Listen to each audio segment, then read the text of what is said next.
Right, congratulations on the induction to the Hall of Fame. Did you know this was happening? Like, a lot of people were confused why you were here in Toronto, first of all. So yeah, no, I had no idea, honestly. I definitely didn't anticipate this at all. No one kind of tipped me off or anything. This is a big surprise. what went through your head when you saw, the highlights that you heard your fellow fighters talk about you and the people in the UFC? Yeah, it's amazing. It's a little emotional, I was sweating like crazy up there, It was cool.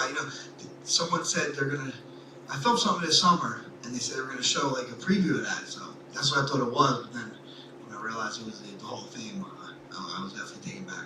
This might seem like a strange question, but given what you've accomplished in your career, did you expect this to happen to you at some point, or did you not even think about the UFC Hall of Fame?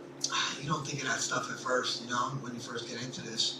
When I first started fighting MMA, there wasn't even a 55-pound division in the UFC, so I didn't know what to anticipate. I just got into the sport because I like competing, and then once I got into the UFC, I knew I wanted to be a champion. I wanted to be one of the best, and here I am, 15 years later.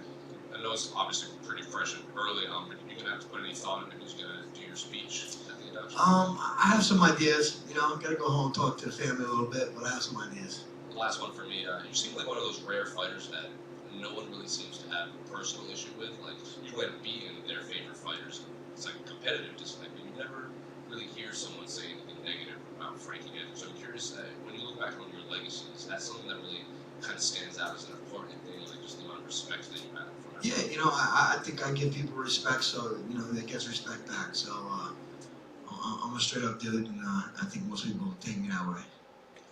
Frankie over here. Congratulations. You've been in the UFC since February 2007, Tyson Griffin. What's the key to your longevity, do you feel? Was it the fact that you competed in your same weight class for so many years, didn't cut a lot of weight, or is it just training? Like, what do you attribute that to? Yeah, just type of person. I'm a stubborn person. I always knew I wanted to compete. I always knew I wanted to be successful in the sport, and jumped in at 55 and didn't cut any weight, and ended up 45, ended up at 35. Always trying to stay in it, trying to be competitive, trying to fight for a title. Always. I think just the consistency is from being in the gym and never slacking. Finishing Gray Maynard at UFC 136, where does that rank in terms of career highlights? Like, what are some of your most memorable moments of your career? Yeah, that's got to be right up there. Obviously, winning the title, being the best at the craft that I chose, it always stands out.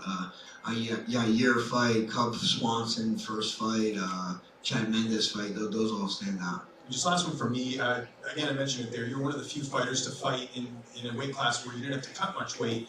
Why do you think we don't see more of that in MMA? Like, why do you think fighters are worried about strength, or is that something you'd like to see more of in the octagon? Yeah, it's just as the sport gets more and more competitive, guys find ways to get little edges, and I was able to do that back in the day, and I don't know if that will happen again. I would like to see guys cut less weight, but if you can make weight and still perform, then by all means, that's why the rules are the way they are.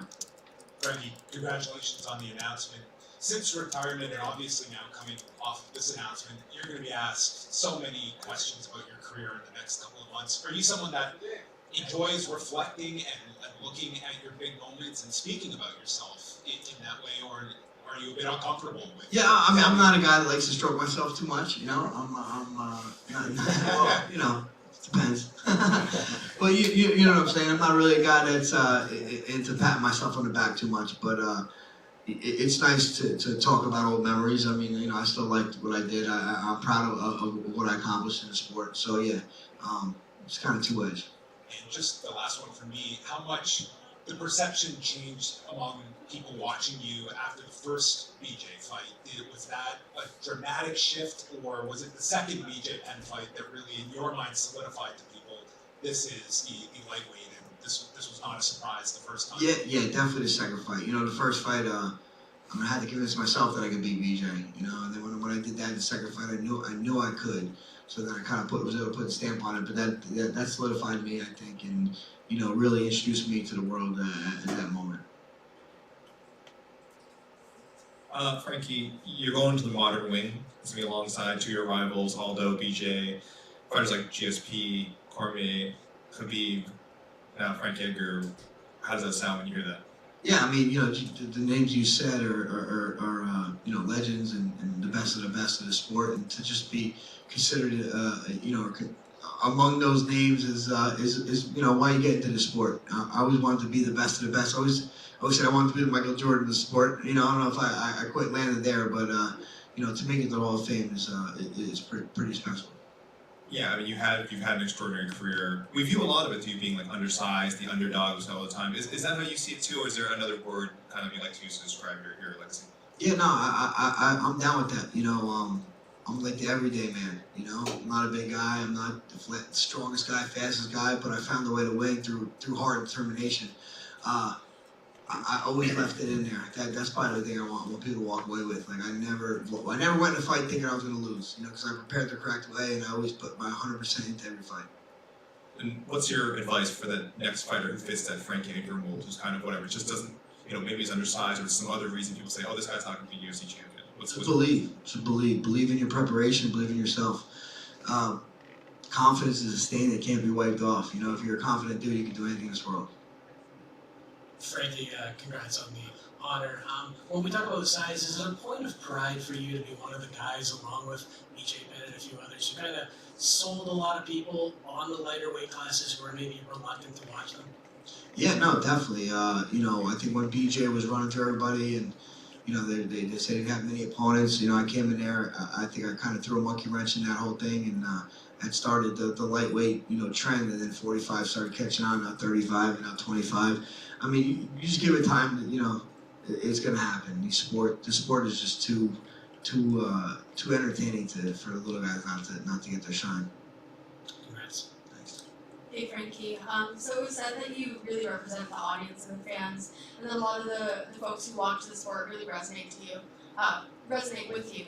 What does that mean to you as an athlete within the sport? Yeah, no, to be able to be relatable to the fans is everything. I think MMA guys are probably the most relatable out of all athletes. I don't think I'm any special or nothing. I can kick it with just about anybody, and I'm not the biggest guy in the world either, so people kind of can relate to me. Do you feel like that makes you almost like a role model for folks who want to get into the sport, seeing you there and seeing what you do? Do you feel like you're an inspiration for people, or do you like how that feels? Yeah, I mean, I don't try to talk to myself, consider myself like that. But yeah, if I could be inspiration to someone, you don't got to be the biggest, fastest, strongest guy to get it done. But if you, have good willpower, good discipline, and you're willing to sacrifice, then yeah, you could be that guy. Thanks. Frankie, you stepped away from the sport, retired a little over a year ago. Are you content in retirement, and what does this current chapter of your life look like?